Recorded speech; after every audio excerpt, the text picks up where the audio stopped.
ఏది అయినా చెయ్యి ఆచి చికెన్ మసాలా. బీఆర్ఎస్ కాంగ్రెస్ ఓ పథకం ప్రకారం కేంద్రాన్ని బద్నాం చేస్తున్నాయని అన్నారు కేంద్ర మంత్రి బండి సంజయ్. ఈ రెండు పార్టీలు తెలంగాణని అప్పుల్లో ముంచేశాయని విమర్శించారు. ఇచ్చిన హామీలు అమలు చేయలేక కేంద్రంపై నిందలు వేస్తున్నారంటూ మండిపడ్డారు. ఆయన ఏమంటారంటే హైటెక్ సిటీ నేనే తీసుకొచ్చిన, కంపెనీలు నేనే పట్టుకొచ్చిన, కంపెనీలు ఈ రాష్ట్రం ఒక నిమిషం ఎవరు రాడు, విదేశీ కంపెనీలు ఎవరి నుంచి వస్తాయి, కేంద్ర ప్రభుత్వం నుంచి వస్తాయి, దానివల్ల ఇంటికి వస్తాయి.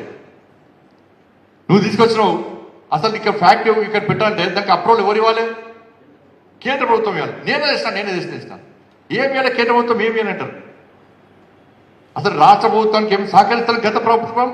ఈ ప్రభుత్వం ఒక ప్లాన్ ప్రకారం కేంద్రాన్ని బంధన చేసే ప్రయత్నం. ఎందుకంటే వాళ్ళు గత ప్రభుత్వం 6 లక్షల కోట్లు అప్పు చేస్తే ఇప్పుడు 8 లక్షల కోట్లు అప్పైంది. ప్రభుత్వానికి పైసలు లేవు, పాలించేటువంటి పరిస్థితి లేదు, ఇచ్చిన హామీలు నెరవేర్చే పరిస్థితి లేదు. కాబట్టి ఏం చేయాలి? కేంద్ర ప్రభుత్వాన్ని విమర్శించాలి. ఈ నేరాన్ని కేంద్ర ప్రభుత్వం వైపు నెట్టాలి.